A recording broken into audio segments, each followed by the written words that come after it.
What's up? My name's Jacob. So, the past couple of days I've been watching George Carlin in 1970. And We saw part of AM/FM where he got in trouble for the bit about birth control and drugs. and then We saw Class Clown where he got in a lot of trouble about the 7 words you can't say on TV.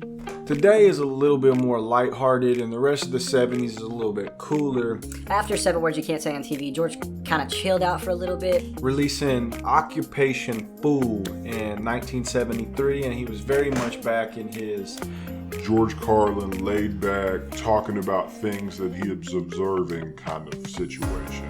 I'm not gonna hold you too long though. I'm gonna go hop into it, and I hope that you're having a really good day. Peace.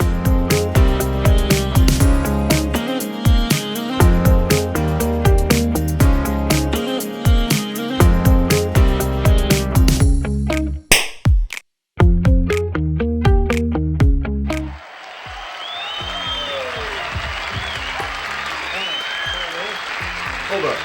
Hey, hold up. Off the jump, what is he wearing? Like, what is this outfit? This outfit is bad. I don't know who was designing clothes in 1970. But those guys are horrible.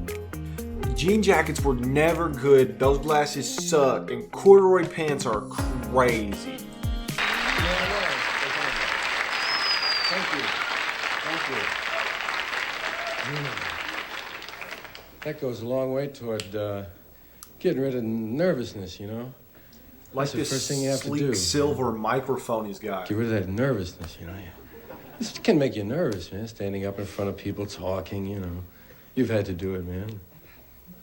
Back there, it's, you know, nobody's looking at you, man. You get out here. You know, George really should have made YouTube videos, because, like, I can, like, mess up 1,000,000,000 times and just say this shit again, and you'll never know, because I'm going to edit out all the 1,000,000,000 times that I said it's stupid. Alright, listen, I know what you're about to say. There were YouTube videos around in 1973, Jacob. Like, I know it was a joke. And it is my job, you know. Welcome to my job, man. Welcome to my job. Nobody man. goes right to work. Right? Like Tommy Chong. It's always got a little time, belongs to you. You first get there, you don't run right in. You don't see memos dated 9:01. People don't jump out of bed and vacuum, right? Get a little time to take it easy, you know. My job. That's man. true. Originally, this job was called Foole. That was the old name. Understand your son's a fool. There's that Mrs. word Carlin. thing that he's really good at. Yes. Well, Merv Griffin likes him. Fool.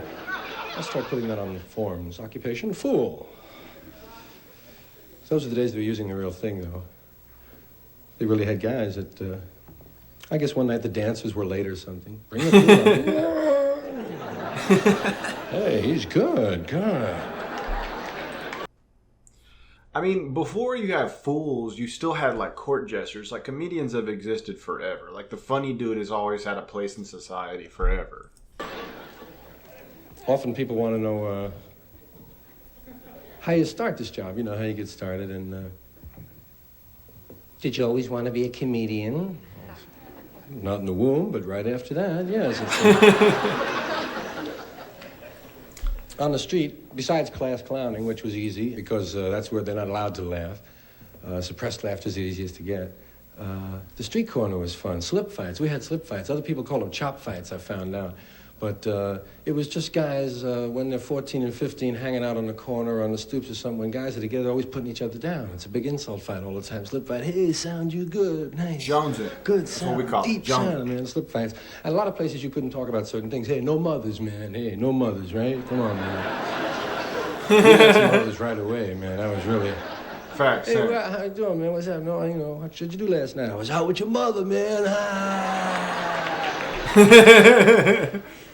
So you had to be on your toes. It was helpful, too, I guess, being a funny cat, so it kept from getting beat up too much.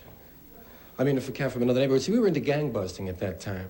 And, like, I'm 35, which is fun when the whole world seems to be 18 and 52, you know? Banging. I got a touch and taste of each, and I'm from the Upper West Side of Manhattan, right next to Harlem. We call our neighborhood White Harlem, because it sounded bad. The real name was Morningside Heights, you know? Sounds so faggy, man. That did A not fag age meant well. fag, it only meant a sissy. It had nothing to do with sex, you know. A fag was a guy who wouldn't stay out late, who would fight. Hey, he's a fag, he's got to go home. Go on, you fag. Queer was a queer. We knew what a queer was. A queer was, well, in fact, a fag was a guy who wouldn't go downtown and beat up queers with you. That's about what it was. Yeah, that didn't age well at all. But the gang busting gave way one time because we were into all that stuff about turf and wearing jackets, and we had our debs. And then grass swept the neighborhood there in 51. Solid. And, gang fighting went away. That'll do it. That will do it. Guys used to make zip guns, and they shot grass. That will do it. That marijuana, that boy there right there, he will get rid of your aggression. I can all but promise you.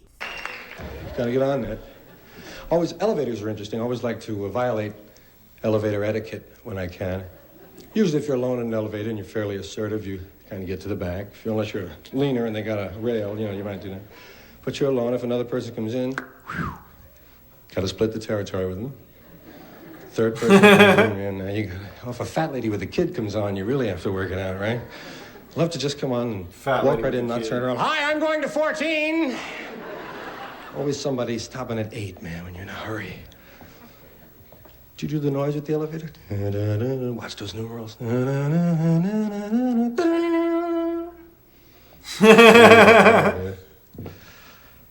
stool. That would be a great bit on the radio. Visual part of Class Clown that I couldn't put on sound record. So it's kind of cool as the medium for comedy like grows and enhances and develops, and TV gets more prominent and radio gets less prominent. It's cool to see him including something for a stand-up comedy routine that he wanted to put in Class Clown, but because it was aired primarily on the radio, he couldn't do it. And so he puts this skit in right here to show the audience a joke that he wanted to tell. I think that's cool about like the development of new technology. I'm really supposed to be the one that over-explains everything and is like really analytical about things and like Takes the fun out of it. because I got this white t-shirt on, but gray t-shirt version of me is supposed to be like funny. He's not playing his part right now. So there's nothing for me to do. Recording. Do you remember those periods in school when everybody had their hand up, everybody knew the information? The only competition was to be called on. Everybody, hey, we had nuns. Hey, sister, hey, sister, hey, sister, sister, hey, sister, hey, you're, hey, man. You're having a good time. You know that time. I used to raise Take those glasses my off, hand big like dog. Like, those glasses make his whole face look different. Like, he doesn't even, like, look at this guy, right? Now, look at the guy behind me. Those guys don't even look like the same guy because those lame-ass glasses are crazy. Hey, sister! Hey, sister! Hey! And you know, anybody, oh, we're gonna get true north. They raise their hand like that, they gotta cross their legs like this.